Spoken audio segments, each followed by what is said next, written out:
वो बता रही थी, सर, उसने मुझे अपनी बहन बनाया था। कहता था मेरी कोई बहन नहीं है, प्लीज आप मेरी बहन बन जाओ। सर, अगर दोस्ती की बात करता तो शायद मैं उसे इनकार कर देती, लेकिन उसने एक मुकद्दस रिश्ते की बात की थी। मैं इनकार नहीं कर पाई। पूरे 3 महीने वो इंतहाई नेक इंसान बनकर चला, मुझे मुकम्मल भरोसा दिया।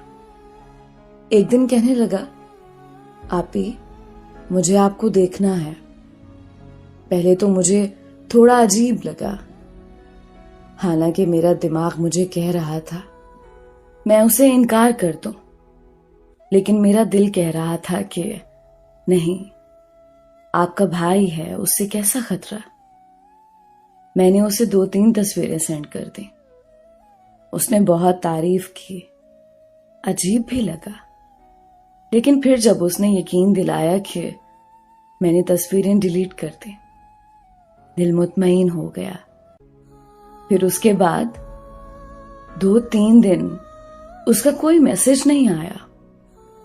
फिर मैंने मैसेज किया, भाई खैरियत तो है? आपका 2-3 दिन से कोई मैसेज नहीं आया। वो आगे से मुझे खैरियत बताने की बजाय कहता, आयशा, मुझे भाई ना कहो। मैंने कहा, क्यों भाई, क्या हुआ? आपने मुझे बहन बनाया है, आपको भाई ना कहूं तो और क्या कहूं? उसने गुस्से से अपनी बात दोहराई। कहता, आयशा, मैंने आपको कहा ना, मुझे भाई ना कहो। मैंने कहा, हुआ क्या है? आगे से कहता, होना क्या था, जब से आपको देखा है मैं पागल हो गया हूं। मेरे दिलो दिमाग पर पूरी तरह आप छाई हुई है। मैंने कहा, क्या मतलब भाई? कहता, फिर से भाई। मैंने कहा, अच्छा बताओ क्या कहना चाह रहे हो? कहता, सीधी बात है, आप मुझे पसंद हो, मुझे आपसे मोहब्बत हो गई है। ये बात सुनते ही मेरे तो पैरों तले से जमीन निकल गई। मैंने कहा, ये क्या बकवास कर रहे हो? मैं आपकी बहन हूं। आगे से कहता, शादी से पहले सभी बहन भाई होते हैं। मैंने कहा, भाई देखो, अगर तो ये मजाक है तो मुझे ऐसा घटिया मजाक पसंद नहीं है, और अगर ये हकीकत है तो मेरा नाम भी ना लेना। मैंने आपको सच्चे दिल से अपना भाई माना। अगर मुझे पता होता आपने ऐसा करना है तो मैं कभी आपको भाई बनने का मौका भी ना देती। वो कहता, आपको जो समझना है समझे, मुझे आपसे मोहब्बत है। अगर आपने मेरी मोहब्बत कबूल ना की तो मैं आपका वो हशर करूंगा कि आप सोच भी नहीं सकती। मैंने गुस्से में कहा, जाओ दफा हो जाओ कमीने इंसान, जो करना है कर लो, आज के बाद मुझसे राब्ता भी ना करना। और मैंने उसे ब्लॉक कर दिया हर जगह से। 4-5 दिन तो मैं सुकून से रही, लेकिन उसके बाद जो हुआ सर, वो नाकाबिले बयान है। लेकिन आपको बताऊंगी ताकि और बहनें भी ख्याल करें। यहाँ के भाई किसी कसाई से कम नहीं होते। सर, हुआ ये कि उसने जब कहा था मैंने तस्वीरें डिलीट कर दी, तब उसने तस्वीरें डिलीट नहीं की थी, बल्कि अपने पास सेव कर ली थी और मुझे स्क्रीनशॉट में दिखाया कि मैंने डिलीट कर दी। अब उसने उन तस्वीरों को फोटोशॉप में इतनी सफाई से एडिट किया कि सर मेरा था और धड़ किसी बरहना औरत का। लेकिन सफाई इतनी थी कि गोया ये मैं ही हूं। उसने मेरे पास किसी और नंबर से वो तस्वीरें भेजी। पहले तो मुझे यकीन ही नहीं आया, फिर जब गौर से देखी तो मेरी टांगों से एकदम जान ही निकल गई और मेरा दिमाग सुन्न हो गया। मुझे कुछ समझ नहीं आ रहा था कि ये सब क्या हो गया। खैर, थोड़ी देर बाद जब मुझे थोड़ा सा होश आया तो मैंने उसे कॉल कर कर गुस्से से बोला, भाई ये सब क्या है? आगे से कहता, क्यों तुम अंधी हो, तुम्हें नजर नहीं आता? मैंने रोते हुए कहा, भाई मुझे आपसे इस हद तक गिर जाने की उम्मीद नहीं थी। आखिर ये सब क्यों किया? आगे से कहता, ज्यादा नाटक करने की जरूरत नहीं है। या तो मुझसे मोहब्बत करो या फिर मैं ये तस्वीरें वायरल कर दूंगा। मुझे फिर गुस्सा आया। मुझे लगा कि अगर मैं उसकी मिन्नतें करूंगी तो ये और सर पर सवार होगा। मैंने गुस्से से कहा, जाओ जो करना है कर लो, कर दो वायरल, मैं नहीं डरती आपसे।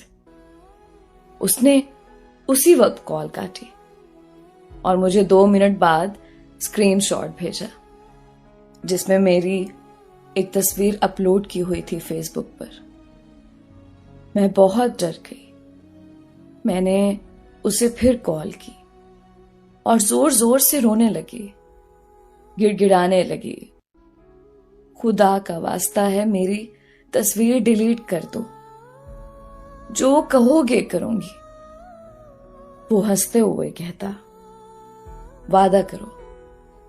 मैंने कहा, वादा करती हूं।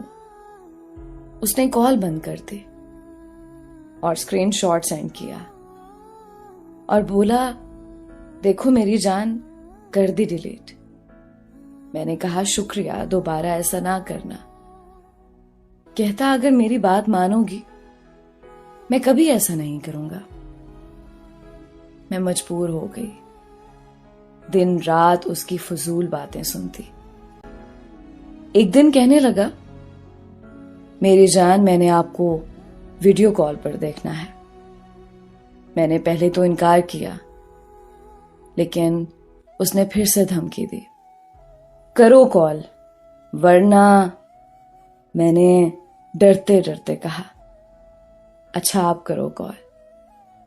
जब वो सामने आया, पहले तो कुछ देर मुझे गौर से देखता रहा, फिर एकदम कहता, ये सीने से अपना दुपट्टा हटाओ। अब मुझे पक्का यकीन हो गया कि आज मेरी इज्जत की खैर नहीं। खैर, मैंने अल्लाह का नाम लिया और गुस्से में कॉल काट दी और अल्लाह से रो रो के दुआएं मांगने लगी, या अल्लाह मेरी इज्जत बचा ले, इस इज्जत के दुश्मन से मुझे निजात दिलवा दे। या अल्लाह, मैंने आज तक तेरी हद से तजावुज नहीं किया। मौला, मेरी एक छोटी सी भूल की इतनी बड़ी सजा ना दे। खुदा की करनी ऐसी हुई कि ये सब बातें बाहर खड़े मेरे भाई ने सुन ली।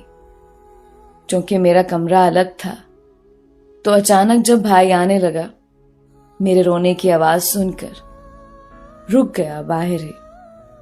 जब मैंने मुंह ऊपर किया, भाई अंदर आ गया। कहता, आयशा बेटा क्या बात है, क्यों मेरी बहन रो रही है, और कौन इज्जत का दुश्मन?